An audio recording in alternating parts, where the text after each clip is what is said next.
Muy buenas tardes para todos los participantes. Les extendemos un saludo muy cordial desde el ecosistema de emprendimiento Barranqueros UTP, de la Vicerrectoría de Investigaciones, Innovación y Extensión, desde donde preparamos esta charla muy especial para ustedes, teniendo muy presentes sus necesidades. Les recordamos pues que para el año 2024 tenemos un plan de formación para todas las personas que pertenecen a Barranqueros. Ese plan está establecido ya con todos los temas para este año y este particularmente es un tema clave que identificamos para el fortalecimiento de los equipos de trabajo de los emprendedores y pues porque sabemos que es súper importante tener claridad frente a todos los temas de propiedad intelectual y bueno, cómo funciona esa relación emprendedor-universidad. En esta tarde nos acompaña Johan Castaño, él es abogado experto en propiedad intelectual de la Vicerrectoría de Investigaciones y él va a orientar esta sesión, entonces espero que estén súper conectados con todas sus inquietudes. Bienvenido, Johan. Buenas tardes.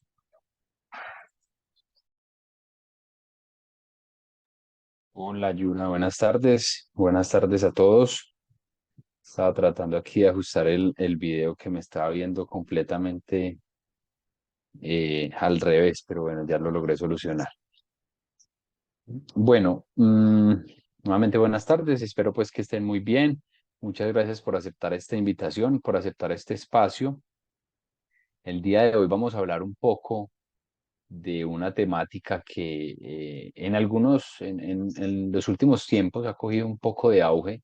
Sin embargo, esto no ha sido así en muchos escenarios, por ejemplo, a nivel inclusive empresarial, y es una pena que se pierdan oportunidades tan buenas, tan interesantes a nivel empresarial, inclusive desde los mismos emprendimientos, cuando pues por el mismo desconocimiento suceden estas cosas. Entonces la idea el día de hoy es de una manera muy práctica, muy concisa y muy precisa, tratar de darles una información que les va a servir, que va a ser de mucha utilidad para ustedes, pero más allá de eso, que les va a permitir tomar decisiones en los momentos adecuados, esperaría, y que eso les permita a ustedes pues tener una adecuada protección de sus activos intangibles y de manera posterior lograr una muy buena gestión de la propiedad intelectual y, por qué no, una comercialización o un aprovechamiento comercial de estos activos. Entonces, sin más preámbulos, me presento. Mi nombre es Joan Mauricio Castaño. Yo soy abogado, como lo decía mi compañera. Hago parte del equipo de la Vicerrectoría de Investigaciones, Innovación y Extensión y soy el asesor jurídico en temas de propiedad intelectual de la Universidad Tecnológica de Pereira. En este espacio, entonces, vamos a abordar, en primer lugar, los conceptos que creo es importante que los manejemos, unos conceptos generales de lo que es la propiedad intelectual. Vamos a hablar de casos que pues podemos ver a través de unos ejemplos y vamos a ir, a medida que avancemos, vamos a ir mirando cuáles son esos mitos que al final se nos han vendido desde la propiedad intelectual, que se quedan básicamente en eso, ¿sí? En mitos, en información que por lo general ha hecho, como por decirlo de alguna manera, carrera en la gente y que finalmente se toma como cierta, pero que pues no es tanto como nos la venden, y eso a veces nos ha hecho que seamos muy reactivos frente a la toma de decisiones, que en muchas ocasiones como que decidamos no participar en un proceso de protección, no, decidamos no avanzar en ese tipo de cosas solo porque nos han dicho, pero basado en rumores, en mitos, en cosas que seguramente no es cierta. Entonces la idea es hoy tratar de que todas esas situaciones que tengamos en mente pues las podamos resolver y que nos demos cuenta que es un mito, que es una realidad, para que, pues, como les digo, tomemos decisiones completamente acertadas. Listo. Vamos entonces, por acá tengo la presentación, se los voy a compartir. Eh, el nombre de esta capacitación la hemos denominado Derribando mitos, propiedad intelectual para emprendedores, ¿sí? Y en ese mismo sentido, entonces nos vamos a enfocar. Creo que ya por acá se está viendo, discúlpenme, yo minimizo para poder, entonces, que continuemos.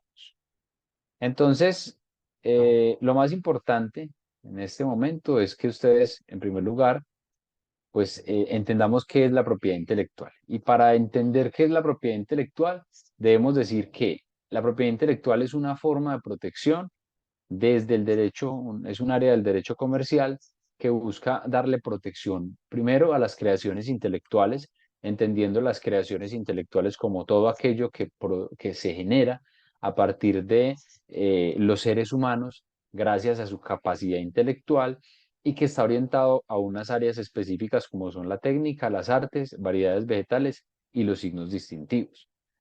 Dentro de esa definición tenemos acá en pantalla cuatro categorías gruesas en donde seguramente, y esto lo digo con conocimiento de causa, muy seguramente cualquiera de ustedes se encontrará por lo menos identificado, así sea con una sola de estas tipologías, para que diga o para que nos diga, venga, yo consideraría que por este lado, por lo menos, podría lograr una protección para el activo que tengo desarrollado a nivel de mi empresa o a nivel de mi emprendimiento o a nivel de algo que yo planeo hacer a futuro. Quizás puede ser también. Entonces uno piensa que acá hay, pues digamos, en realidad poca información, sin embargo, como vemos, son muchos activos, son muchas tipologías y vuelvo y repito, como mínimo estoy seguro que se encontrarán en uno de ellos, aunque sea. No puedo imaginarme que un emprendedor o un empresario ni siquiera tenga uno de estos. Les pongo un ejemplo y el más sencillo. Ustedes dirán, sí, claro, los profesores, como siempre, dando los ejemplos más sencillos. Pero no podemos desconocer que, por ejemplo, los signos distintivos y en específico las marcas son un activo común para cualquier tipo de organización. Independientemente si la tienes o no protegida, la marca es lo que te distingue. Si bien pues, puede ser que no hayas iniciado un proceso de registro de marca, lo más seguro es que sí has hecho un proceso y un esfuerzo para por lo menos definir ese nombre de cómo se va a llamar tu negocio, de cómo se va a llamar eso que te identifica frente a los eventuales competidores. Entonces miren que acá hay un punto que diríamos en principio es el más simple y el más sencillo, pero que a la vez pues podría ser el punto de partida para que podamos a futuro tomar la decisión de como mínimo proteger ese tema de la marca. De ahí en adelante, si queremos, podemos proteger un diseño industrial, podemos proteger un software, podemos proteger unas fotografías, podemos proteger muchas cosas, pero por lo menos en principio, si protegemos nuestra marca, si protegemos lo que nos hace diferentes frente a la competencia, creo que vamos por un muy buen camino porque es que hay empresas que ni siquiera eso lo logran hacer bien, ¿sí? Y hay personas que salen al mercado, yo no lo digo en modo de que los esté juzgando, pero hay personas o empresas que salen al mercado y salen completamente desprotegidos porque no tienen una marca que los represente, que los identifique y que permita una defensa jurídica frente a un tercero en caso de un eventual incumplimiento. Entonces, empezamos por ahí. Hablando de marcas, vamos entonces a hablar acá un poco sobre esto y quiero que en cuanto a este tema de las marcas y de los signos distintivos, derribemos el primer mito. Y es ese mito que tiene que ver con que cuando yo me registro ante la Cámara de Comercio, cumpliendo con una obligación legal, ya tengo ese nombre que registro allá protegido y nadie me lo puede tomar. Ojo, este es el primer mito que tenemos que derribar porque estamos hablando en temas de marcas y la respuesta es, ¿y entonces esto se queda en un mito o esto será realidad? Y la respuesta es, esto es algo completamente erróneo que nos han vendido a lo largo del tiempo. Cuando a mí me dicen, venga, escoja cuál es el nombre que usted le va a poner o a su establecimiento de comercio o a la persona jurídica que va a crear, yo hago una decisión, yo reviso, yo voy y miro cuáles son las opciones que tengo. Seguramente antes, hacía mucho tiempo, venía maquinando y ya estaba pensando en el nombre que le iba a poner a mi empresa y listo. Obedeció a una decisión de la noche a la mañana, yo pongo mi nombre, voy a Cámara de Comercio, seguramente me dicen que sí se puede utilizar y queda registrado para ese proceso legal que debemos cumplir todas las personas que tenemos una empresa. Sin embargo, eso no significa que yo sea dueño o que tenga una exclusividad frente a ese registro o específicamente frente a ese nombre. Yo lo que tengo es un registro legal, un cumplimiento de un deber legal que me exige a mí la normativa. Pero si yo quiero llegar a un proceso de registro de lo que a mí me identifica como tal, que en ese caso sería la marca, lo que yo tengo que hacer es protegerlo ante la Superintendencia de Industria y Comercio. Y es un proceso completamente distinto, que no tiene nada que ver el uno con lo otro, en donde el primero, el registro ante la Cámara de Comercio, es un registro completamente obligatorio, porque así me lo dice y así me lo exige la norma, y el segundo, el registro de la marca, es un registro voluntario. Por ser voluntario, muchas veces las personas no lo hacen, no avanzan en él, pero quizás, diría yo, es el registro más importante que podemos hacer a nivel empresarial, el registro de la marca que identifica mi establecimiento de comercio. Listo. Eso en cuanto al primer mito que les decía, y pues ya entonces nos damos cuenta que esto es completamente falsa, esa información que nos han vendido y no corresponde con la realidad. Listo. Ahora bien, entrando en materia de lo que es una marca, pues como ya se los había mencionado, es una categoría de un signo distintivo que permite identificar o productos o servicios de una empresa o de un empresario. Ojo, no nos salimos de ahí, no nos salimos de productos ni nos salimos de servicios. Y es viable registrarlo, bien sea a nombre de una persona natural o a nombre de una persona jurídica. Como se decida, como se prefiera, no hay ningún problema.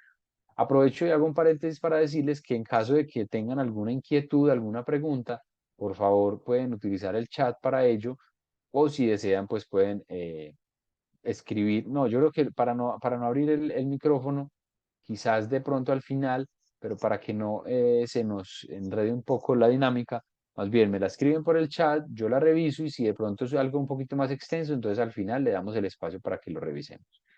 Hagámoslo de esa forma si les parece bien. Entonces, estamos claros ya que es una marca, quién puede ser titular, en qué consiste una marca. Puede ser palabras, letras, números, figuras, símbolos, envases o sonidos o cualquier combinación de estos, como ustedes lo prefieran. Pero es importante tener en cuenta que se incluye todo lo que les acabo de mencionar.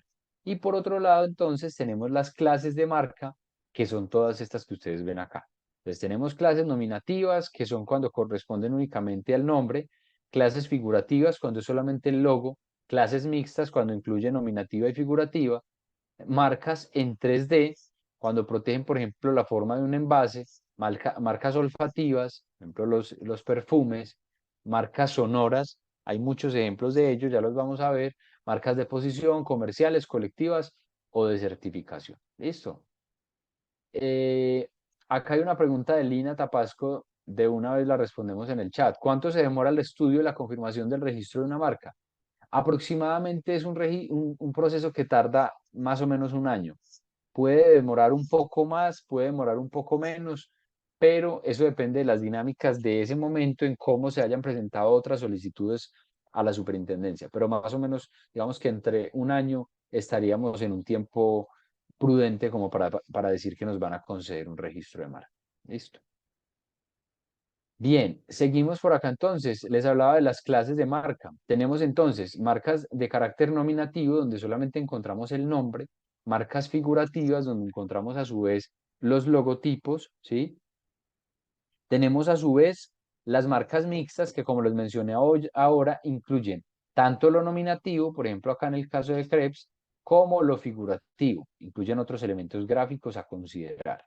Por ejemplo, en el caso de Nike, tenemos acá una marca mixta que tiene el elemento nominativo y el elemento figurativo. Sin embargo, si vamos a los registros, vemos que también ellos han protegido como un registro de marca el solo nombre Nike y el solo chulo como marcas independientes. Eso obedece a estrategias de mercado que las empresas utilizan para, pues, inclusive en algún momento emprender estrategias en donde incluyan solamente uno de esos elementos que les menciono dentro de un proceso de protección, pero es básicamente por eso. Listo. Eh, por acá tenemos otro tipo de marcas que pueden ser las marcas de color, que tenemos aquí el color verde para el Milo. Ojo, ese color solamente aplica para el producto en específico que se esté buscando proteger. No podemos decir entonces que Nestlé es dueña absoluta del color verde. No, solamente lo puede utilizar para ese producto en específico, que es el Milo, y los protege o los defiende frente a un eventual incumplimiento de un tercero que quiera sacar un producto que sea de ese mismo ramo, por ejemplo, no recuerdo el nombre, bueno, la competencia de Milo, no me acuerdo en estos momentos, me disculpan, seguramente ustedes ya se han acordado de él, pero no lo podría, el Chocolisto, discúlpenme, ya me acordé, no podría ya utilizar ese color naranja que normalmente utilizan y empezar a usar el color verde. Pero básicamente me refiero a ese producto en específico. Ya para otros productos se pudiera utilizar el color verde que le han otorgado como registro a la marca Milo. Marcas tridimensionales. En cuanto a marcas tridimensionales, tenemos varios ejemplos. Por acá está este chocolate Toblerone, los chocolates Hershey's y tenemos por aquí el diseño tridimensional de los envases de Coca-Cola, de los envases de vidrio en específico. ¿Listo? Entonces es importante que tengamos eso en cuenta. Miren todas las variedades. Acá yo solamente les estoy hablando desde registros de marcas tridimensionales, por ejemplo, y no les estoy diciendo frente a los nombres de estas marcas, que eso es otro registro independiente que se llega o que se debe realizar, pues haciendo un proceso completamente distinto al que ya se hace respecto a la marca. Es decir, Toblerone como tal es una marca, seguramente tendrá su logotipo, pero adicionalmente el chocolate en su forma de presentación está protegido de esa forma tridimensional, de manera que ninguna otra empresa en donde esté ese registro de marca puede generar un chocolate en esas condiciones en cuanto a, lo figura, a la figura, ¿sí? Y por acá tenemos entonces marcas de tipo sonoro. Aquí un ejemplo es el jingle de Coordinadora, ¿sí? Ustedes lo conocen, lo reconocen, creo que no hay pierde en eso y eso también está completamente protegido. Vuelvo y repito, son registros complementarios a ese registro inicial que en principio sería la marca del nombre que representa a esa empresa. Acá tenemos un listado de las empresas más valiosas del mundo. Esto puede cambiar de un momento a otro. Sin embargo, lo que les quiero mencionar es que qué sería de estas empresas si al día de hoy no hubiesen iniciado un adecuado proceso. Primero, de la propiedad intelectual que tienen, de la propiedad industrial, y segundo, qué hubiese ocurrido si estas empresas no hubieran avanzado en el proceso de registro de la marca, por ejemplo. Entonces, hubiesen muchas dificultades a nivel de la explotación comercial que se quisiera hacer de estas empresas, porque si vemos lo que seguramente es común a todas estas empresas es que haya un adecuado registro de sus marcas y esto obviamente les permite tener un posicionamiento en el mercado que la gente reconoce. Imagínense ustedes que la marca de Google hoy en día no estuviese registrada y cualquier empresa en el mundo pudiese llamarse, obviamente empresa del mismo sector, del mismo ramo, pudiese llamarse Google, pues en dónde quedaría la identidad que ha logrado ganar y la reputación que ha logrado tener esta empresa durante los últimos años. Seguramente se iría todo a la basura. Entonces, eso es lo más importante de lo que les quiero mencionar en ese punto. Las marcas son un registro que tiene una duración de 10 años. ¿Esos 10 años se vencen? Obviamente sí, pero son renovables de manera indefinida. Es decir, que yo puedo buscar la manera de renovarlo cada 10 años para que mi registro no pierda vigencia y tengo que pagar esa tasa correspondiente, digámoslo así, como a una renovación cada 10 años, siempre antes de la pérdida de la vigencia de ese activo. ¿Listo?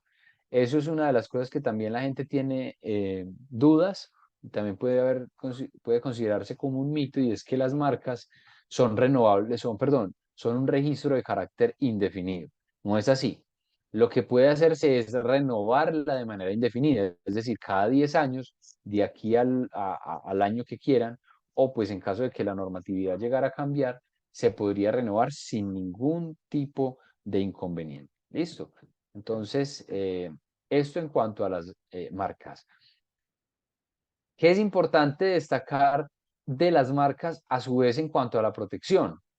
Algo bien importante, y esto es, digamos, un lenguaje común a nivel internacional de la clasificación internacional de Niza, que así se ha establecido, establecida por el arreglo de Niza del año 1957. Básicamente lo que nos permite esta clasificación es enmarcar a los productos y los servicios de las marcas que vamos a registrar y obviamente de las marcas que ya se registraron en una clasificación que sea un lenguaje común a todas las personas en el mundo. Es decir, que si yo hoy reviso un producto como el de Adidas, me doy cuenta que está protegido en la clase 25. La clase 25 lo que me protege es todo el tema de prendas, de vestir, ropa, etcétera. Entonces, si eso está protegido y por ejemplo en Francia solicitan la marca Adidas para la protección, ¿cierto?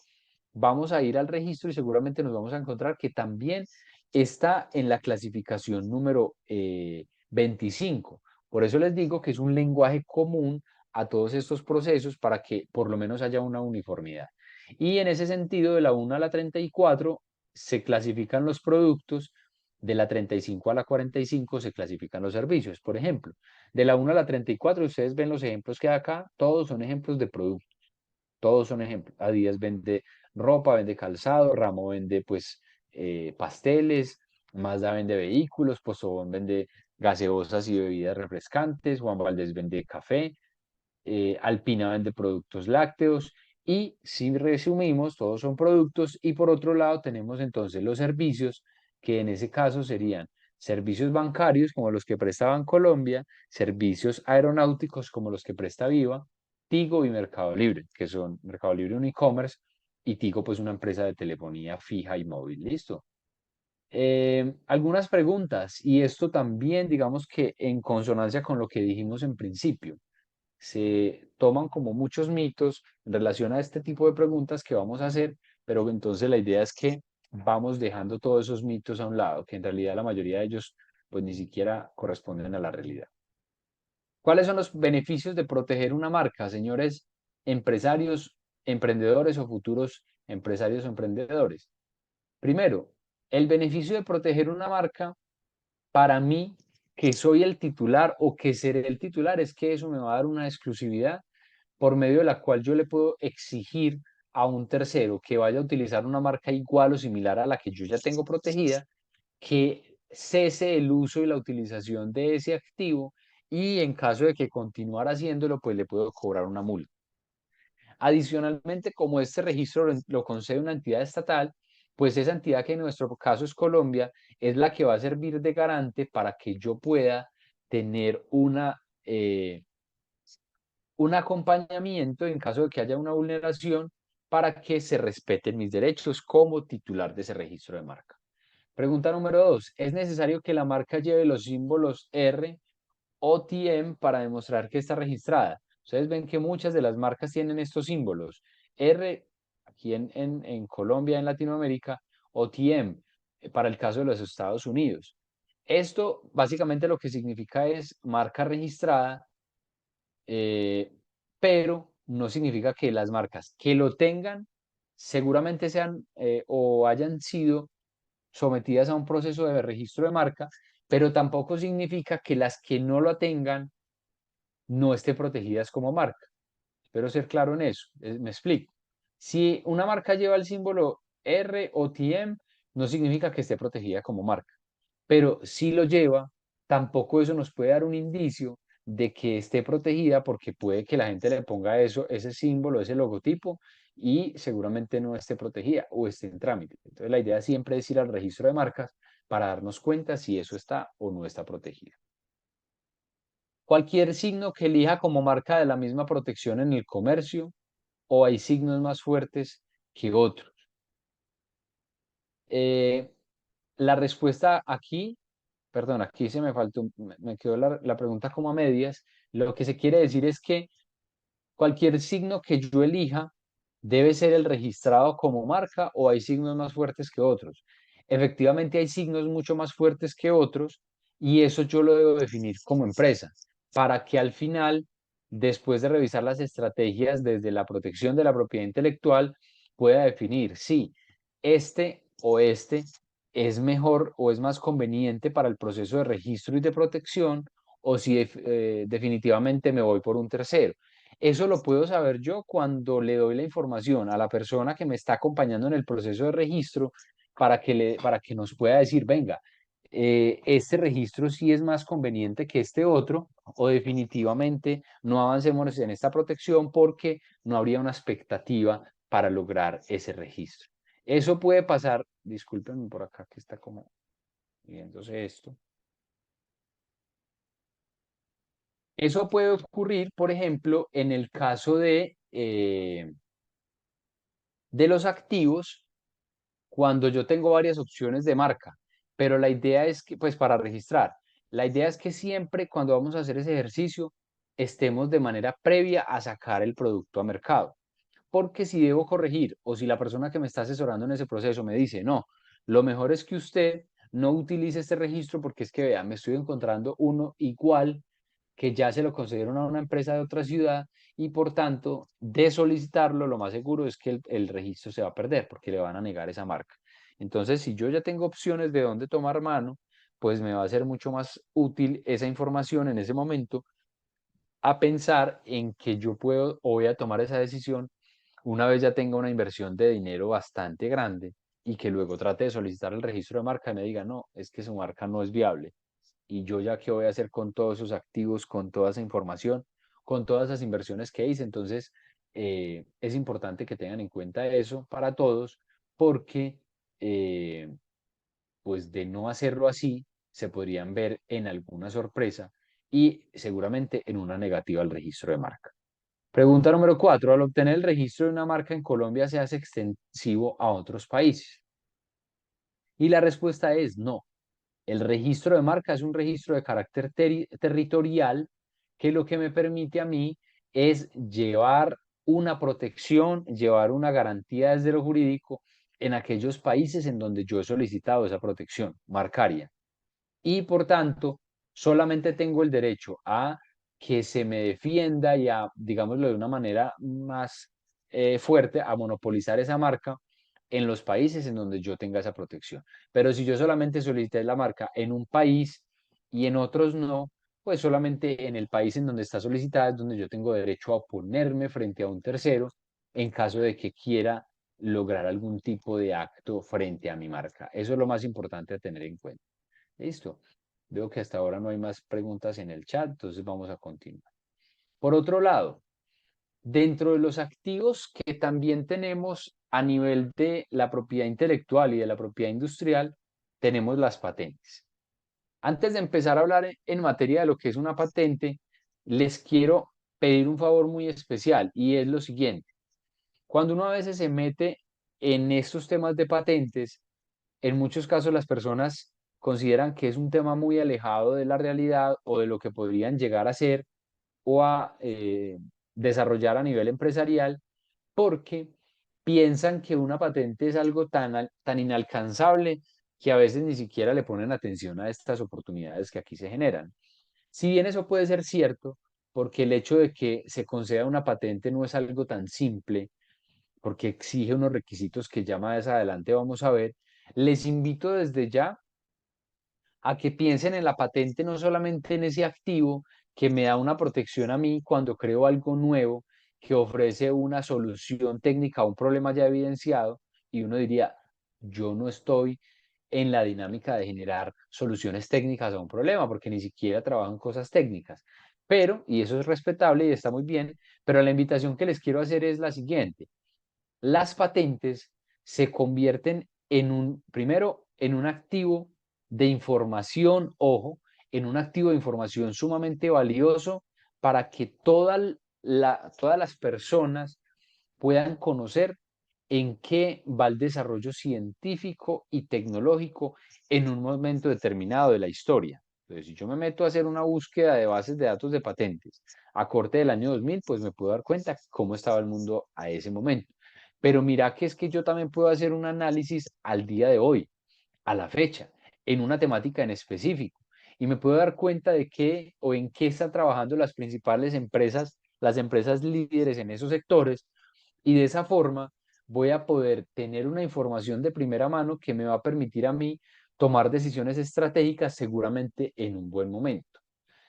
Y esto adicionalmente me va a permitir quizás no invertir unos recursos, o más bien diría yo gastar un recurso que me puede ser útil para avanzar en otros procesos que efectivamente la empresa sí pueda requerir. Me explico. Yo voy a generar un presupuesto, no sé, voy a generar, hablemos de una empresa privada. Voy a hacer un crédito, voy a solicitar un crédito a una entidad bancaria, crédito libre de inversión empresarial, porque voy a invertir 200 millones de pesos en desarrollar una investigación para optimizar el uso de energía o el consumo de energía en aires acondicionados, ¿cierto? Y entonces ese será el objeto de mi investigación, porque yo soy una empresa que proveo servicios de aire acondicionado, elaboro equipos de esa naturaleza y entonces yo digo, no, yo voy a pagar una investigación. Puede que al final ese proceso sea bueno y con esos 200 millones de pesos de los que les hablo, se haga la investigación, se logren los resultados y que al final puede que haya algo protegible, susceptible de protección o no. Eso puede ser uno de los escenarios. Pero otro de los escenarios puede ser que yo me gaste ese dinero y al final me di cuenta que eso ya estaba completamente desarrollado, que eso ya estaba completamente eh, estudiado, indagado, investigado y por tanto yo estaría gastándome un dinero que me podría ser útil para otros procesos de algo que seguramente es información que está disponible al público, pero por un desconocimiento mío no pude aprovechar esa información y resulté pagando por algo que yo en principio tuve que haberme asesorado y buscado y saber si ya existía o no existía. ¿Y cómo logramos saber si esto existe o no existe? A través de un activo valioso como lo son las patentes.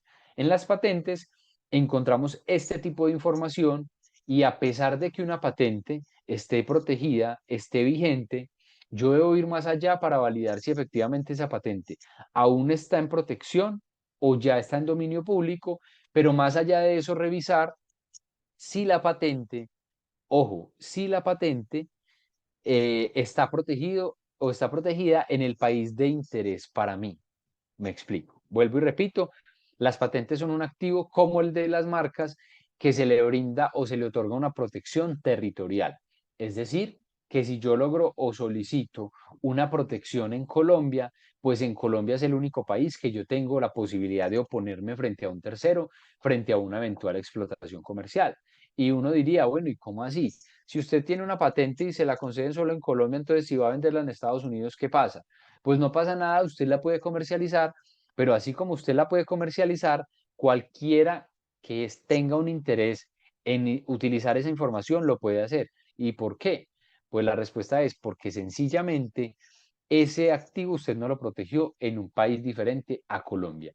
Y como la protección es territorial, entonces allá en ese país o en la Unión Europea o en la China pueden utilizar esa información que yo en su momento protegí, que sigue siendo mía, pero que como no está protegida en esos otros países, seguramente la puede usar cualquiera, ¿sí?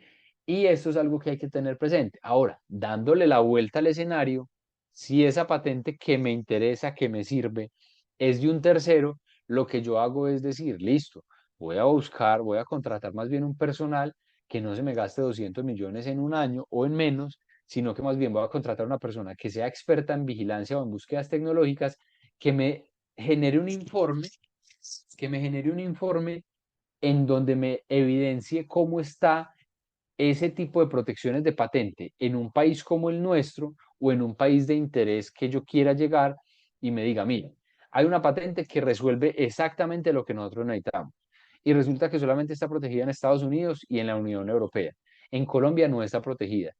¿Qué dice de manera automática esa información? Usted puede utilizar esa patente, así no sea suya, la puede utilizar en su país. Y la respuesta es ¿por qué? Porque no está protegido acá en Colombia. A pesar de que en el país de origen esté protegida, que todavía se encuentra dentro de los 20 años de vigencia, que es lo que dura una patente, que por cierto no son renovables, todo eso lo que debemos hacer es usarlo a nuestro favor para que en caso de que no estemos generando patentes, pero nos podamos generar o nos podamos más bien beneficiar de un registro de patente de un tercero para utilizarlo y explotarlo económicamente inclusive en nuestro país, lo podamos hacer. ¿Y eso cómo lo logramos? A través de información. Y esa información es la que está contenida en bases de datos de patentes. Listo.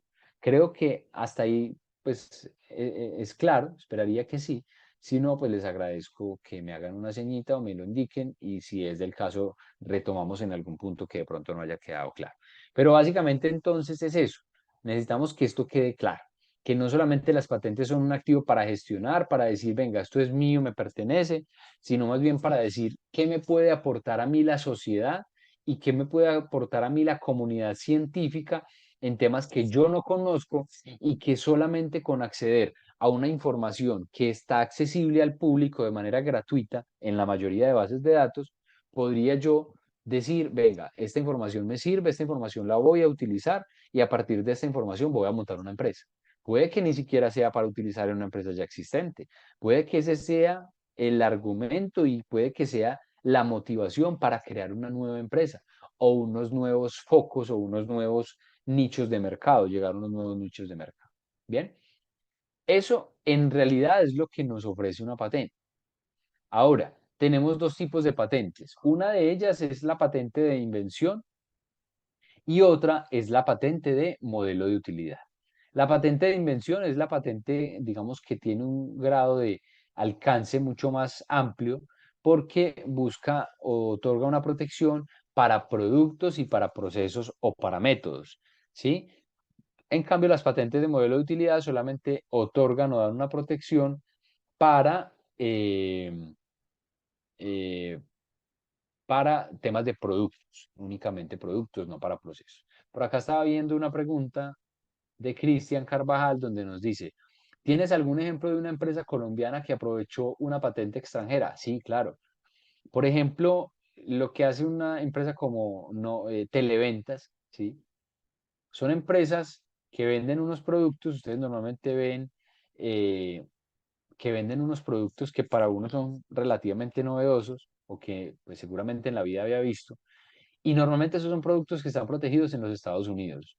Entonces lo que ellos hacen es buscar el proveedor de ese producto y traerlo a países como el nuestro, en donde no hay una protección de esa patente, es decir, hay una libertad de mercado para que aproveches y vendas ese activo y de esa manera beneficiarse de algo que hizo un tercero, que a mí no me costó, digamos, de manera directa nada, pues seguramente sí me cuesta hacer las indagaciones, buscar la información, pero pues esos deben ser gastos directos o indirectos más bien asociados a ese tipo de estrategias que yo puedo implementar dentro de las organizaciones.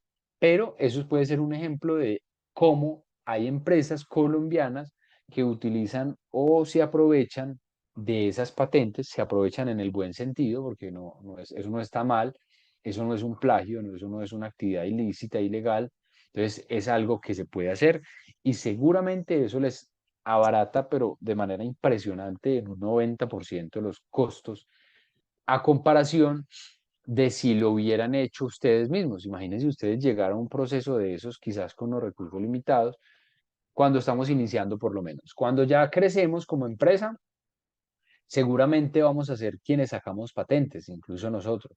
Pero en principio yo puedo utilizar y puedo beneficiarme en buena manera y de buena forma de esos activos que han sido gestionados por un tercero. Listo. Pero Cristian, que haya quedado claro. Y si no, pues vuelvo y repito, más tarde, ahorita en un espacio de preguntas, resolvemos sus dudas de manera particular. Hay tres requisitos para cumplir si yo quiero que me concedan una patente de invención. Primero, que tenga una novedad, es decir, que esa novedad se valide a nivel internacional. Listo. No es que solamente se valide en los países donde yo quiero llegar, no. Esa novedad debe ser validada a nivel internacional. Entonces, repito, la novedad debe ser universal. Yo debo garantizar que eso que yo estoy desarrollando no exista en ninguna otra parte del mundo, pero ojo, la protección es territorial. Yo solamente puedo proteger en los países en donde yo asumo esos costos y pago para lograr esa protección efectiva. Si yo solamente solicito en un país, pues ahí es donde tengo la protección. Pero por el contrario, si yo quiero solicitar en 100, en 150 países, no hay límite. Ustedes pueden solicitar donde quieran. Lo importante es saber que así sea en un país donde se proteja, en los demás hay que validar si existe o no algo similar a eso que estamos hablando. O sea que aquí la novedad no se evalúa es a nivel territorial, sino a nivel del activo, a nivel de saber si eso ya ha sido desarrollado por un tercero o definitivamente no. El nivel inventivo es que ese desarrollo no sea obvio para una persona medianamente versada en la materia, es decir, que esto exija un nivel mínimo por lo menos de un desarrollo, pues yendo un poco más allá de lo que normalmente se hace, ¿sí? O sea, que no sea obvio para una persona que medianamente conoce de ese sector. Y la aplicación industrial tiene que ver, como su nombre lo dice, con que ese desarrollo que estamos generando tenga una aplicación, tenga una utilidad a nivel industrial para cualquiera de los sectores. Esto mismo aplica para las patentes de modelo de utilidad, pero únicamente deben cumplirse el requisito de la novedad y de la aplicación industrial. El del nivel inventivo no aplica. ¿Listo? La duración para el tema de las patentes es de, discúlpeme que se me pasó por acá, 20 años para las que son de invención, contados a partir de la fecha de presentación de la solicitud, y de 10 años para las patentes de modelo de utilidad, igualmente contados desde la fecha de presentación de la solicitud. Ahora me preguntaban que a partir de qué, bueno, no, que más o menos cuánto tiempo duraba el trámite. Esta pregunta más bien es orientada a cuándo logro yo tener una protección y es solamente a partir del momento en que registre. Pero la forma, mejor, más bien el periodo de protección se obtiene desde el momento de la presentación de la solicitud. Es decir, que si yo solicito la patente el día de hoy, me van a dar 20 años si me la conceden contados desde hoy, no desde el momento en que me la conceden. Y seguramente a mí me la van a conceder en un año y medio, 2 años. O sea que en teoría son 2 años que quizás se pueden ver como si se estuvieran perdiendo dentro de la protección. Lo que pasa es que no es que se estén perdiendo, lo que sucede es que durante esos 2 periodos que dura el trámite, yo en principio y en teoría podría hacer actos de aprovechamiento y de comercialización como si ya la patente me la hubiesen concedido. ¿Qué puede ocurrir? Que el que me paga por eso me diga, listo, yo le pago, pero no le voy a pagar lo que le pagaría por una regalía definitiva si fuera una patente concedida. ¿Y eso por qué? ¿O en qué motivo? ¿O en qué momento toma razón o toma sentido? En el momento en que obviamente la patente, como está en trámite, puede ser negada o puede ser concedida. Si esa persona me está pagando una regalía mientras se decide el proceso, mientras la superintendencia toma una decisión de fondo, pues él está asumiendo un costo frente a una mera expectativa que yo tengo de la concesión. Entonces puede ser un valor que se negocie en el momento en que la protección esté en trámite y otro muy distinto cuando esa patente sea concedida a ese tercero, porque obviamente las condiciones de negociación van a cambiar. Entonces, eso es importante tenerlo presente. Y bueno, digamos que acá tenemos varios ejemplos. Acá tenemos ejemplos de patentes de invención. Vemos que hay temas muy disruptivos que en algún momento de la historia partieron la historia de la humanidad en dos en relación a ciertas áreas del conocimiento. Y, por ejemplo, tenemos aquí algunos casos. La patente del bombillo eléctrico, la patente de Thomas Alva Edison, fue en el año 1880. La patente de la secadora de pelo, guitarra eléctrica, patente de la aspirina, la patente de la silla de ruedas plegable y el marcapasos implantable. Esas todas son patentes de invención y aquí en cuanto a las patentes de modelo de utilidad, les decía que acá estamos hablando solamente de productos, son patentes más pequeñas que sus requerimientos no son tan elevados y acá tenemos como ejemplo el sacacorchos de 2 pasos, los encendedores con destapador integrado y la memoria USB con destapador integrado. Principalmente son combinaciones de una cosa con otra que normalmente ya están protegidas, pero que a nadie se le ha ocurrido en su momento hacer una combinación de ambas. ¿Listo?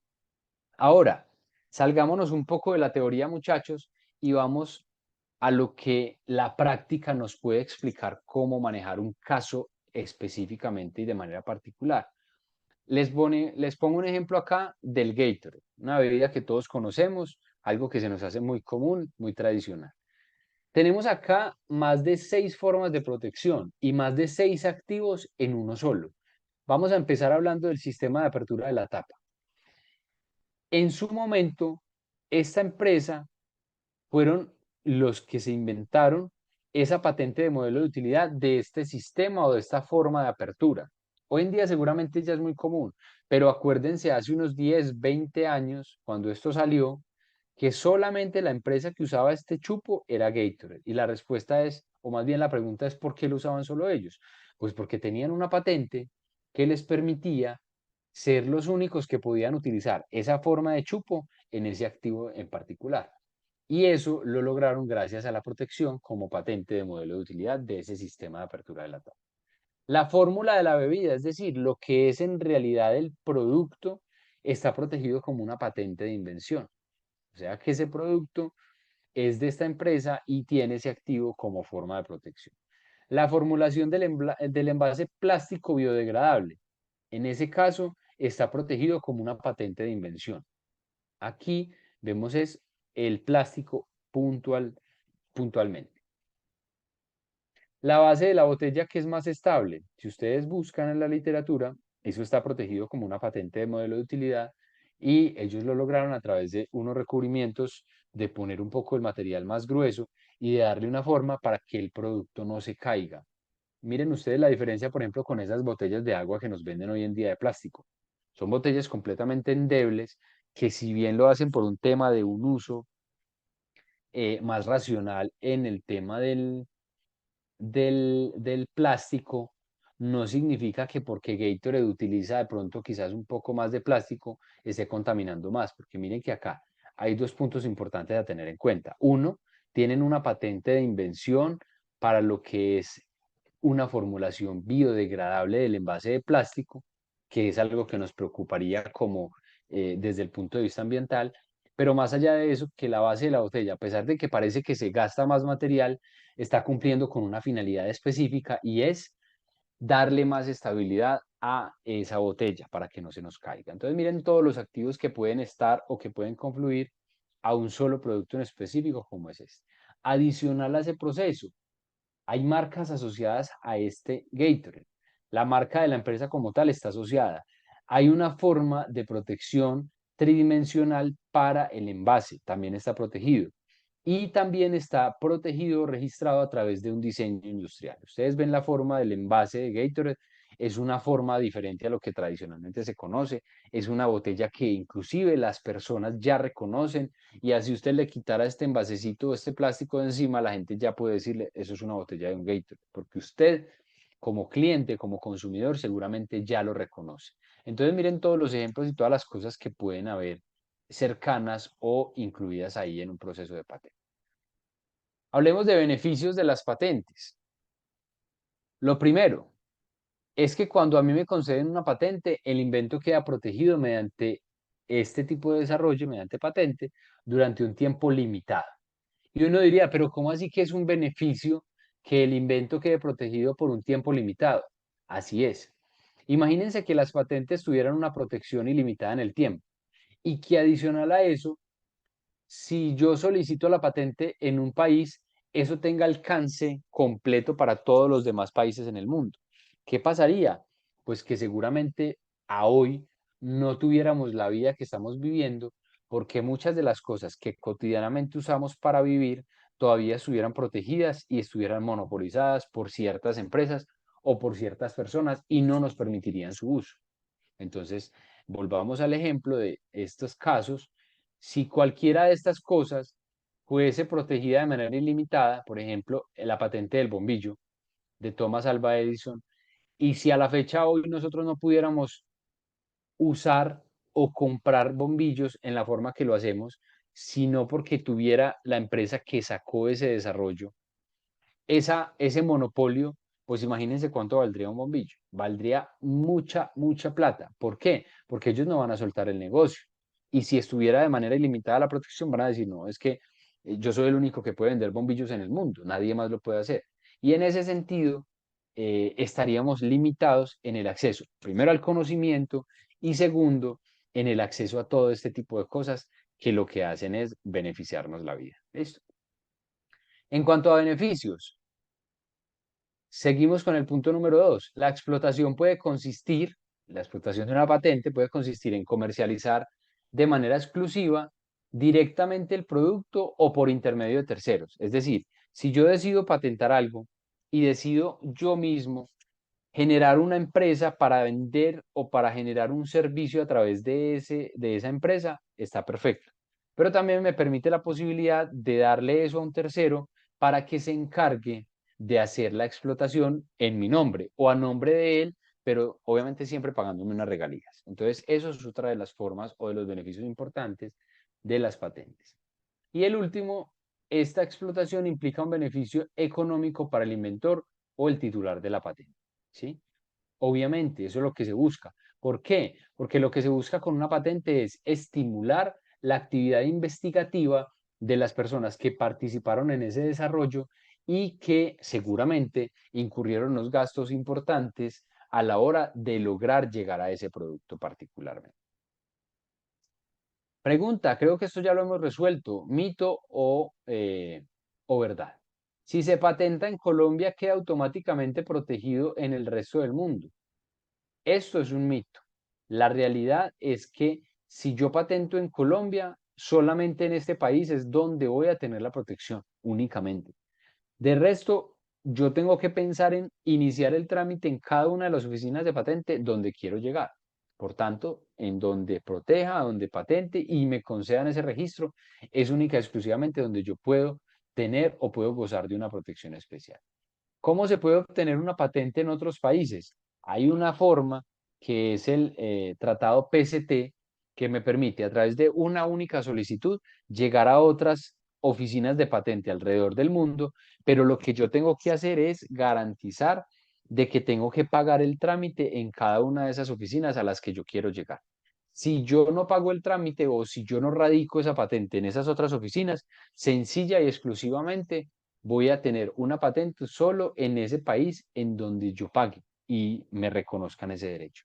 De resto, estoy completamente desprotegido, por lo que tendría que hacer un análisis de mercado que me permita identificar en qué países es importante llegar con esa protección. Por ejemplo, si yo estoy creando una tecnología para vehículos, yo lo que tendría que pensar es venderlo, perdón, protegerlo en aquellos países en donde más vehículos se venden. ¿Cuál podría ser un país donde más vehículos se venden? Estados Unidos, ¿sí? Y Europa.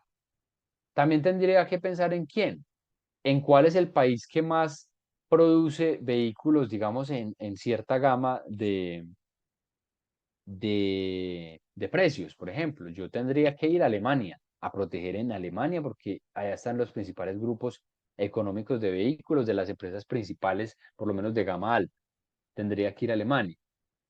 En la Unión Europea seguramente también tendría que ir porque es importante desde el punto de vista comercial, pero también tendría que ir a la China, porque en la China es donde se hacen la mayoría de insumos o de repuestos para la mayoría de marcas en el mundo. Ahora, tendría que empezar a tener en cuenta otras consideraciones, por ejemplo, que es que las principales marcas de Estados Unidos y algunas japonesas han llegado a ensamblar vehículos en México.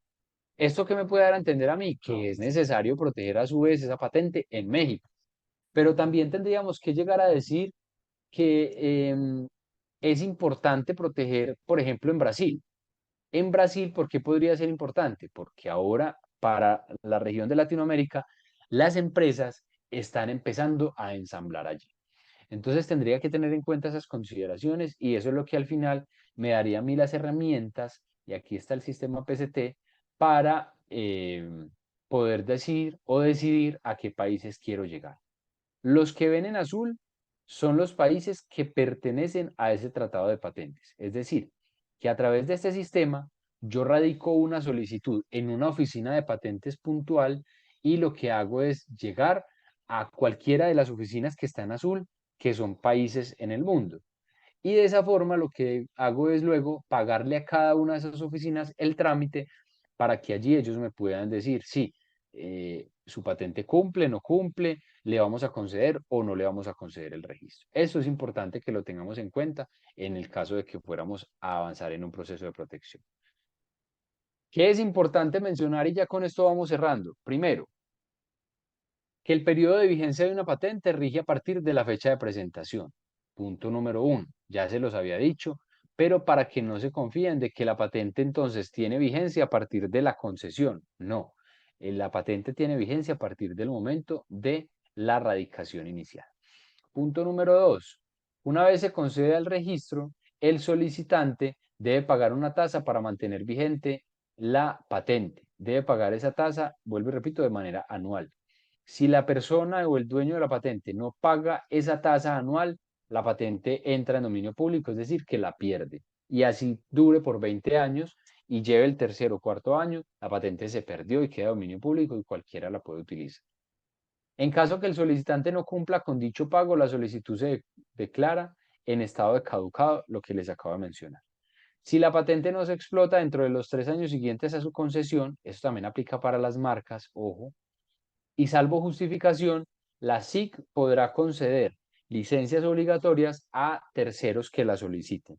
Eso es de mucho cuidado, muchachos, porque eh, si yo no exploto económicamente mi patente, pues puede llegar un tercero que diga y me solicite una patente y me solicite una licencia, perdón, y me diga, a mí me sirve su patente, veo que no la está utilizando. Entonces, señora superintendencia, concédame una licencia porque necesito eh, utilizarla. Obviamente le paga, pero pues imagínense, llega un tercero prácticamente a metérsele a usted al rancho, como tradicionalmente y coloquialmente se dice, me disculpan la expresión, pero prácticamente los va a obligar a entregar una licencia para eh, que les entregue la posibilidad de explotar ese producto porque usted no lo está haciendo. ¿Listo? Hay un punto específicamente, y creo que ya pues con esto, como les decía, podemos dar como por el cierre formal al tema de la capacitación en estos dos activos que principalmente son los que más se generan desde el punto de vista empresarial, pero también me pidieron de manera especial que les hablara un poco de cómo es ese manejo de la propiedad intelectual para proyectos que, por ejemplo, hacen parte de un emprendimiento de un, no sé, un estudiante, un administrativo, un docente, pero que por algún motivo reciben algún acompañamiento de la universidad y consideran que por ese apoyo o por ese soporte que se les brinda, la universidad entra entonces a quedarse con esa propiedad intelectual. Entonces, lo primero que les puedo decir es, la universidad tiene un estatuto de propiedad intelectual, que es el acuerdo número 32 del año 2017. En ese estatuto se establecen las reglas y se deja claro cómo es el manejo que se le va a dar a la propiedad intelectual que resulta, bien sea para el caso que lo genere un estudiante, un docente, un administrativo, o si definitivamente eso es un activo de la universidad. Lo que yo les puedo decir a ustedes es lo siguiente, y esto buscando darles un parte de tranquilidad. Cuando ustedes son quienes generan un activo o generan un emprendimiento a través de una idea propia y la universidad los acompaña en actividades específicas, por ejemplo, en la vinculación al programa de Barranqueros, que es un proceso en donde se les permite a ustedes eh, aprovechar unas capacidades, aprovechar unas herramientas que les está dando la universidad, en donde la universidad no pide nada en retribución, sino que solamente lo hace para fortalecer, digamos que, eh, sus emprendedores a través de unas capacidades que ya están instaladas en los equipos de trabajo de la universidad. Esos activos o esos emprendimientos siguen siendo de ustedes, que la universidad no se va a quedar con absolutamente nada de eso. ¿Cuándo sí podría la universidad tener una expectativa de tener como tal una titularidad frente a esa propiedad intelectual? En el momento en que la universidad, por ejemplo, sea la que financia ese proyecto en el cual surgió ese producto del que estamos hablando. Entonces, por ejemplo, si hay un proyecto de investigación, se genera un recurso y a través de ese recurso se financia un proyecto, pues todos los resultados que de ahí se deriven van a ser de la universidad y la expectativa de la universidad es que cuando eso se entregue, ella pueda hacer la utilización y el aprovechamiento de ese activo institucional. Pero aquí estamos hablando de un escenario de financiación en donde la universidad está asumiendo una responsabilidad, está disponiendo de todos sus recursos financieros, económicos, administrativos para llegar a ese punto, ¿cierto? Y en ese estado tenemos que pensar en que lo más lógico es que la universidad sea la dueña de esa propiedad intelectual y a mí como inventor o como desarrollador de esa tecnología me van a reconocer los derechos de invención en caso de una patente o los derechos morales de autor en caso de que sea una obra distinta, por ejemplo, una pintura, un libro, una publicación, un artículo, etcétera, etcétera. Entonces, Es importante que tengan eso claro. La universidad es una institución que propende por la protección de la propiedad intelectual y en ese mismo sentido lo que hace es garantizar a través de herramientas como lo es el Estatuto de Propiedad Intelectual, que esa propiedad se le garantice a quien es su legítimo dueño. Es más, si yo soy un titular, ¿sí? De la propiedad intelectual y voy a participar en un proyecto de investigación y yo aporto esa propiedad intelectual a la universidad para generar una nueva propuesta, en ese punto en específico tendríamos que sentarnos a negociar cómo va a ser la propiedad intelectual de los resultados que surjan en adelante por la ejecución de ese proyecto, porque estamos hablando de un punto de partida hacia atrás en donde es una empresa o una persona quienes están poniendo esos recursos a disposición. Y de un punto en adelante en donde nos estamos uniendo varias partes o la universidad con varias personas para llegar a unos resultados diferentes. Entonces, eso amerita una negociación de los términos de la propiedad intelectual. De manera que es importante darles claridad sobre eso. Por ejemplo, también cuando se participa en el desarrollo de un proyecto, de una línea de investigación de la universidad, debemos ser conscientes también de que esos son activos institucionales frente a los cuales yo no puedo llegar a reclamar ningún tipo de propiedad. Yo lo que puedo reclamar es que se me reconozca mi papel como autor o como inventor de lo que ahí pueda resultar y que se me den los créditos correspondientes. Pero desde el punto de vista económico no aplicaría y es importante para que lo tengan presente. Es más, si en algún momento llegaran a necesitar una asesoría particular en este tema, con muchísimo gusto en la Vicerrectoría de Investigaciones les podemos dar toda la orientación del caso, nos podemos sentar a revisar caso por caso de manera particular para que ustedes estén mucho más tranquilos y con base en lo que nos expongan, les vamos a dar una respuesta efectiva al requerimiento a la luz de lo que está establecido en la normatividad, no solamente a nivel de la universidad, sino también a nivel nacional y en algunos casos incluso a nivel internacional. Entonces, eso es bien importante, pero más allá de todo, queríamos darles ese parte de tranquilidad. Siéntanse tranquilos cuando en estos espacios de trabajo se les permita participar y se les permita acceder a esas posibilidades que les da la universidad. También, por ejemplo, hay entidades como lo es Tecnoparque en el SENA que les permiten acceder a unos recursos y a unos beneficios. Es importante que se revisen en esos casos los términos de propiedad intelectual, pero vuelvo y repito, es revisando la normatividad de cada entidad paso a paso. ¿Listo?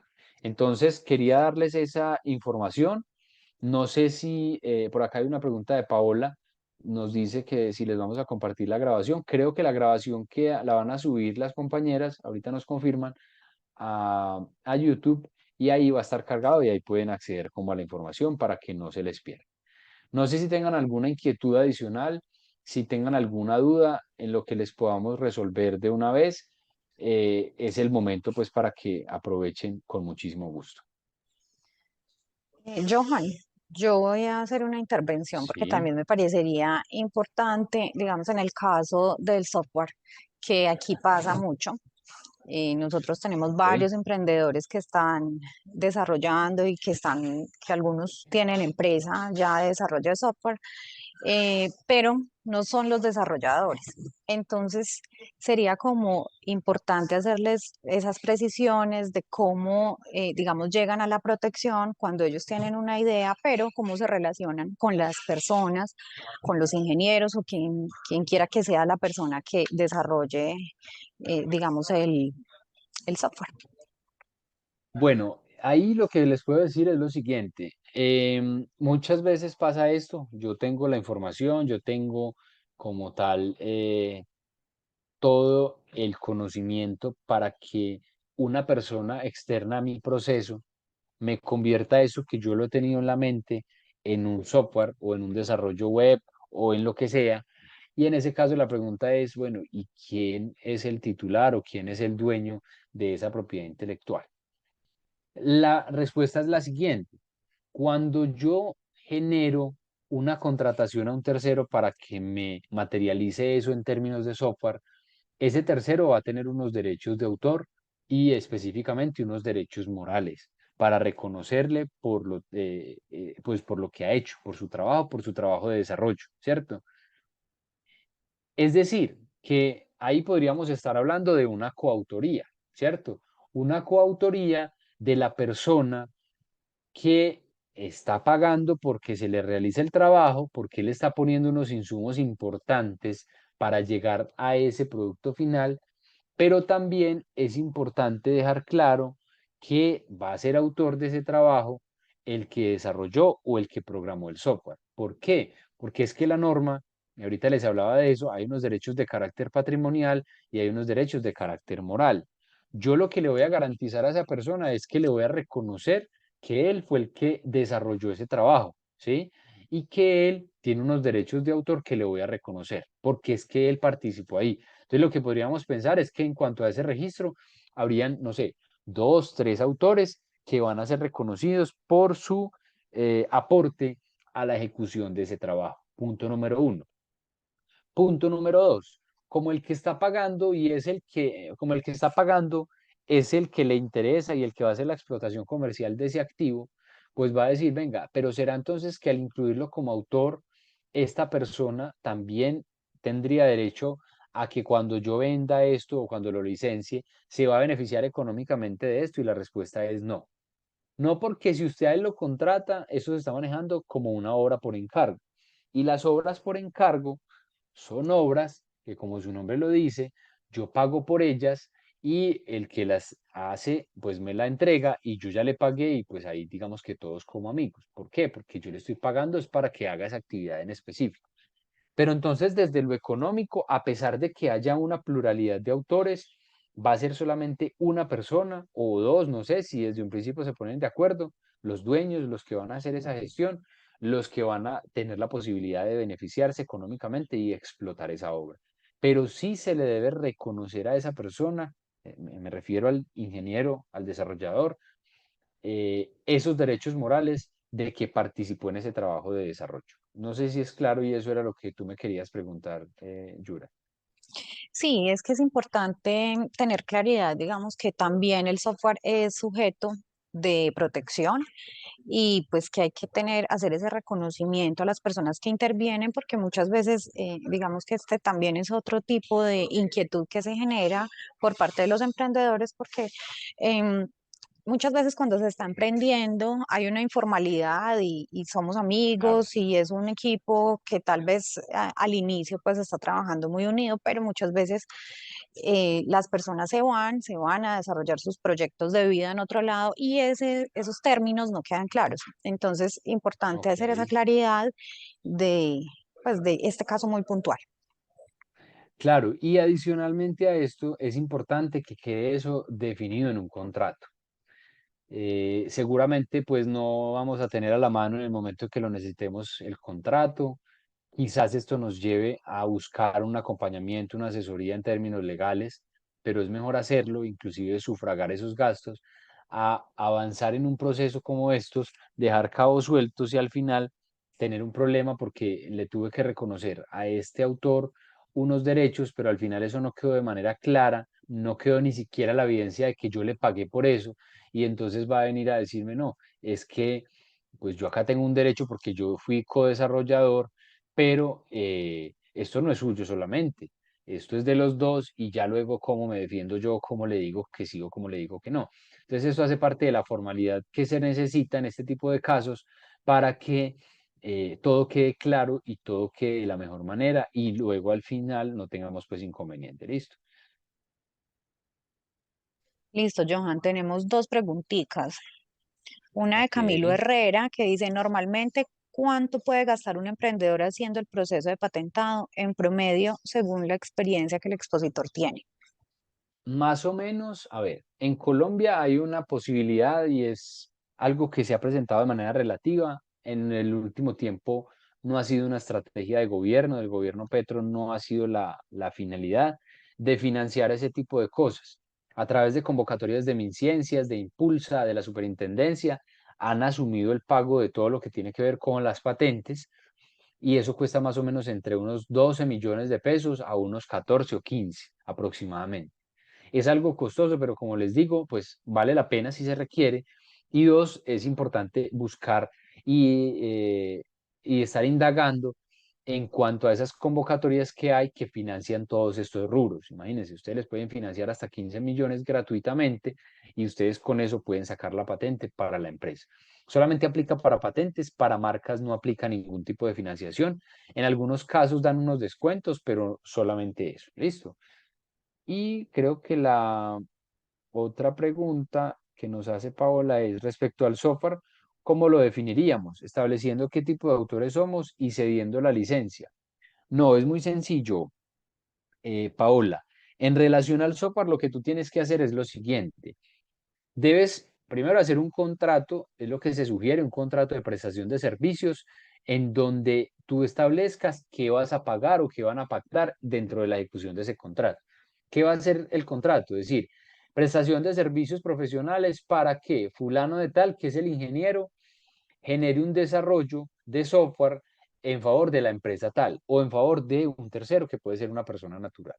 Ahí se van a establecer cuáles son las condiciones de pago, pero también se recomienda incluir una cláusula que nos diga que todos los derechos de propiedad intelectual, los derechos patrimoniales, le van a pertenecer a la parte contratante, es decir, pues en ese caso, si eres tú, a ti, te pertenecen como persona natural. Si es una empresa la que contrata, le pertenecerían a esa persona jurídica todos los derechos de carácter patrimonial, es decir, los derechos de explotación económica. Lo que se hace es, luego de manera posterior, se hace un registro del software ante la Dirección Nacional de Derecho de Autor y ahí es donde te van a pedir, venga, dígame cuáles son los autores que participaron de este trabajo. Ah, listo, los autores fueron Paola Ríos, que fue la que pagó y la que tenía en mente todo lo que se iba a hacer, ¿cierto? Temáticamente lo sabías todo, pero está también Juan Pérez. Juan Pérez fue el desarrollador, ¿sí? No hay nadie más como autor, pero el dueño, hay una casilla más adelante que dice, el dueño de la propiedad, de los derechos patrimoniales, ¿quién es? Te van a preguntar. Y ahí tú pones que en ese caso la dueña de los derechos patrimoniales serías tú, Paola Ríos. O si lo estás haciendo desde una empresa, pues la empresa para la cual trabajas o la cual representas, o si es tu propia empresa. De esa forma se establece quiénes son los autores, le estás reconociendo a él ese derecho moral que no se lo puedes quitar por nada del mundo, pero en cuanto a lo económico, en cuanto al derecho patrimonial, sí te vas a quedar con esa propiedad porque tú estás pagando por eso. Ahora, si no le pagas al ingeniero y te lo hace de amistad, como lo que decía ahorita Yurani, que ahorita somos amigos, pero luego no, entonces la cosa se complica, porque él obviamente también sería autor, pero también sería dueño de esos derechos patrimoniales. ¿Por qué? Porque es que está haciendo una actividad de codesarrollo contigo y está poniendo sus recursos y no está recibiendo ninguna remuneración por esa labor.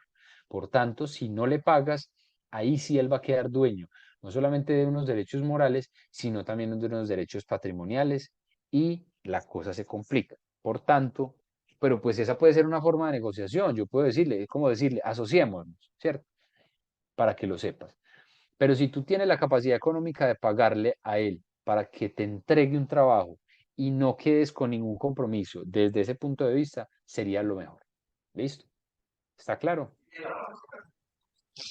Bueno, si alguien más tiene alguna pregunta, este es el momento. Damos Quiero hacer una espacio a las pregunta. ¿Me demás escuchan? inquietudes. Sí, Camilo, adelante. Eh, perdón. Pregunta. ¿Oficina o sitio donde podamos hacer consultas? Bueno, en la Vicerrectoría de Investigaciones, Innovación y Extensión, en este momento estamos ubicados en el edificio 15C. La nomenclatura creo que es S103. Es ahí al frente del Ya les restaurante. escribo, ya les voy a escribir Ok, aquí en los mensajes de texto la nomenclatura exacta. Tengo una perfecto. pregunta, Sí, ahí, Johan. Muchas ahí nos gracias. pueden encontrar. Sí, dale, adelante. Mira, la pregunta es la siguiente. Nosotros en nuestra startup hemos cogido un modelo matemático open source que estaba totalmente abierto para darle cualquier uso, incluso el uso comercial. Y nosotros ese modelo matemático lo hemos entrenado y hemos creado toda una metodología de cómo hacer una identificación de una necesidad que tiene un sector público en Colombia, ¿cierto? Ujú, Toda la ujú, metodología de cómo se obtienen los insumos, cómo entrenar el modelo matemático para que nos arroje los resultados. El modelo es casi como inteligencia artificial, el modelo, excepto lo único que nosotros no, que no es generado por nosotros, es el modelo matemático de la inteligencia. Nosotros aprovechamos que era open source y lo adaptamos a esa necesidad que tenemos acá y lo entrenamos con insumos generados acá en Colombia por nosotros mismos con drone, con fotografías, etcétera, y le enseñamos varios procesos para que ella nos dé un resultado. Eso ahí, ¿cómo podríamos nosotros entrar a proteger? Es el modelo de operación comercial de esa metodología que nosotros hemos generado o sería el producto como tal final, a pesar de que parte de ese producto es un modelo matemático que no es nuestro, pero es open source. Ya, lo que ustedes pueden hacer es proteger eh, esa metodología, eso se registra ante la Dirección Nacional de Derecho de Autor. Básicamente lo que se hace es un registro en esta entidad que les menciono y envían la metodología, el PDF, y lo registran como una obra inédita y de esa forma queda protegido como tal, de manera que si a futuro alguna otra persona lo utiliza, pues ustedes puedan ejercer los derechos en frente a esa persona o esa entidad que lo pueda utilizar de manera irregular sin pagarles una regalía. Lo otro es que habría que mirar si eso al final puede constituirse como un registro de soporte lógico o un software, por ejemplo. También podría y cabe la posibilidad adicional a la que ya te menciono de registrarlo, ¿sí? Porque pues la verdad es un ejercicio interesante y pues digamos que las metodologías, la forma de protegerlo es a través del derecho de autor. También hay muchas formas de proteger buscando que se guarde como un secreto industrial o empresarial, pero eso ya es un tema un poco más a profundidad que si quieren, como les decía, en algún momento lo podemos revisar de manera detallada y pues les puedo hacer un acompañamiento en eso. Pero es eso, básicamente, para que lo tengas en cuenta, si hay formas de protegerlo ante la Dirección Nacional de Derecho de Autor. ¿Listo? Muchas gracias, Johan. Con muchísimo gusto. Bueno, creo que por acá tenemos dos preguntas adicionales. Johan, Eh, sí, yo creo que aquí es importante también hacer esa precisión de qué se patenta y qué no se patenta, porque aquí tiende a confundirse un poquito los conceptos y pues ajá. en el tema de marcas y en el tema de patentes. Ok, mira, con esta respuesta creo que le respondo a ambos, que son como preguntas parecidas. Cuando, y esto lo digo con todo respeto, con mucho cariño, pero es una forma de decirlo de la mejor manera. Cuando hablemos de patentes o cuando hablemos de la palabra patentar, única y exclusivamente nos vamos a referir a una patente. Eso es uno de los grandes mitos que hay en la propiedad intelectual y es decir, patento una marca, ¿sí? Patento un software. Quedó en el imaginario de las personas de que las marcas se patentan o de que el software se patenta. Las marcas no se patentan, qué pena que se me apagó el micrófono. Disculpen.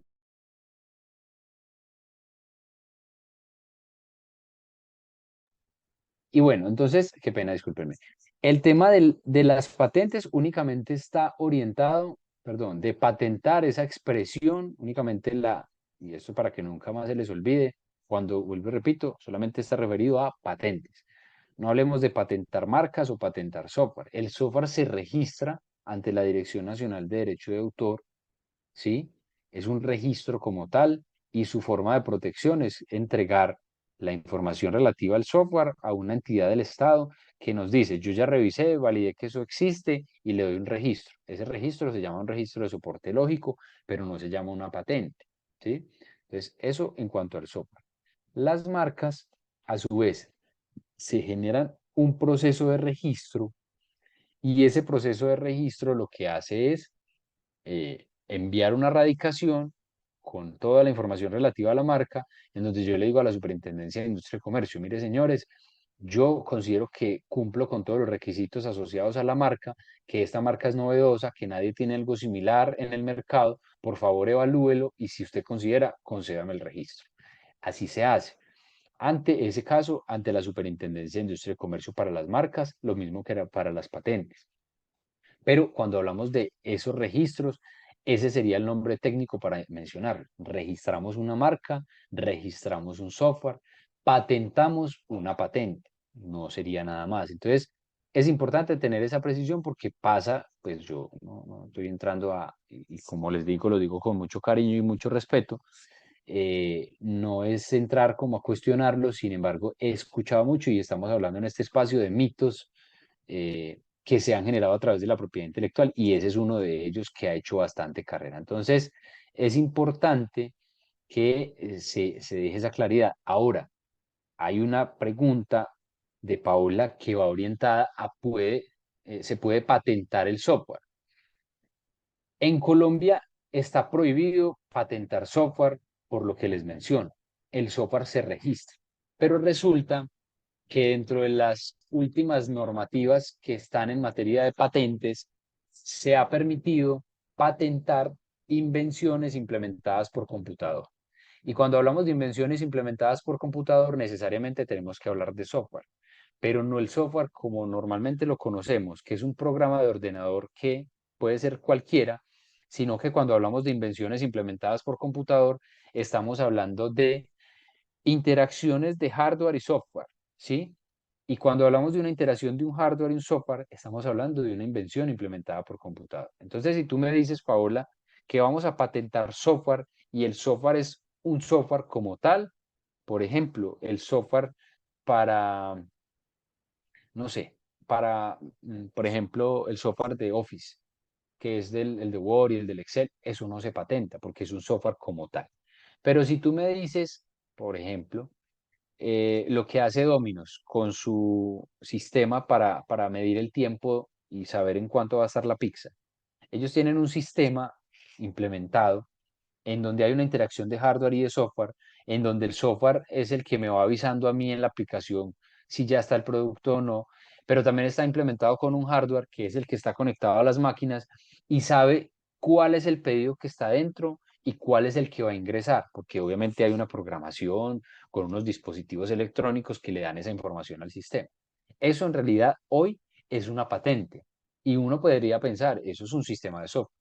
Seguramente sí, pero no es un software como tal, sino que es el software en interacción con un programa, con un hardware, unos dispositivos que están ahí dispuestos para eso, y a eso se le denomina una invención implementada por computador. Entonces, Paula, si tu pregunta va orientada a eso, el software como tal no se patenta, pero sí se puede patentar un desarrollo tecnológico que incluya un software, y a eso se le denomina una invención implementada por computador. Entonces, no sé si queda claro, esperaría que sí, pero vuelvo y repito, si estamos hablando única y exclusivamente del software, la forma de protegerlos a través de un registro ante la Dirección Nacional de Derecho de Autor, un registro de derecho de autor, y esa sería la forma adecuada de protección. ¿Listo? Un aplicativo sobre Excel se puede patentar. Si es básicamente para hacer un tema de formulaciones y eso, no. Sería un registro única y exclusivamente, pero no sería una patente. Ahora, si tú a través de ese aplicativo logras tener una interacción o lograr una interacción con unos dispositivos de hardware, o sea, cosas tangibles que interactúan con ese desarrollo de Excel, podría ser. Y ahí hablamos, vuelvo y repito, de invenciones implementadas por computador. ¿Por qué soy tan reiterativo en esa expresión? Porque es que la superintendencia, si tú le hablas de software, ellos dicen, si es software, lléveselo a la Dirección Nacional de Derecho de Autor. Pero si le hablas en esos términos, a pesar de que incluya un tema de software, pues ya ellos van a decir, venga, yo voy un poco más allá y podría eh, otorgarte una protección de patente. ¿Listo? Bueno, listo, Paola, con mucho gusto. Queda entonces claro de esa forma, creo que sí. Bueno, muchachos, Bueno, no yo sé, no no veo veo más preguntas. más preguntas. Exacto, esperamos que hubiera quedado lo más claro posible. Es un espacio corto, pero traté de ser lo más práctico y darle la mejor información que considero yo a nivel empresarial podemos requerir y podemos necesitar, y pues ese contexto también desde cómo podría ser la interacción con ese tipo de entidades como la universidad para que ustedes sepan cómo es el manejo de la propiedad intelectual para que puedan estar, o más bien darles un parte de tranquilidad al respecto. Listo. Yura, entonces no creo, yo creo que acá podemos Listo. terminar. Muchas Sí, gracias. Johan. No, muchas gracias por todas las orientaciones, son supremamente valiosas y yo sé que esto les va a ayudar muchísimo porque pues toda esta información y todo este conocimiento pues permite avanzar, ayudar a avanzar en el proceso de escalamiento. Es muy necesario, es un tema crítico y es necesario conocer cuál es la protección adecuada para cada uno de ustedes, para todos los emprendimientos que ustedes tienen. Entonces, pues les recuerdo que esta sesión está siendo grabada y va a quedar alojada en el YouTube de la Vicerrectoría de Investigaciones, Innovación y Extensión. Desde todo el tema de formación en el ecosistema de emprendimiento, espero que siempre estén muy pendientes, muy conectados con nosotros en todos los eventos, pues que buscan eso, el fortalecimiento de sus emprendimientos independientemente de la etapa en la que se encuentren. Entonces, bueno, feliz tarde, muchísimas gracias por su participación. Paola, sí, vamos a estar enviando constantemente información a través del campus. Hacemos siempre como la difusión de todos los eventos a través del grupo de WhatsApp que tenemos. Enviamos boletines también de los eventos mensuales que tenemos para que se vayan programando, para que agenden todas las capacitaciones y todos estos espacios que tenemos. Entonces, bueno, muchísimas gracias a todos y nos vemos en una próxima oportunidad.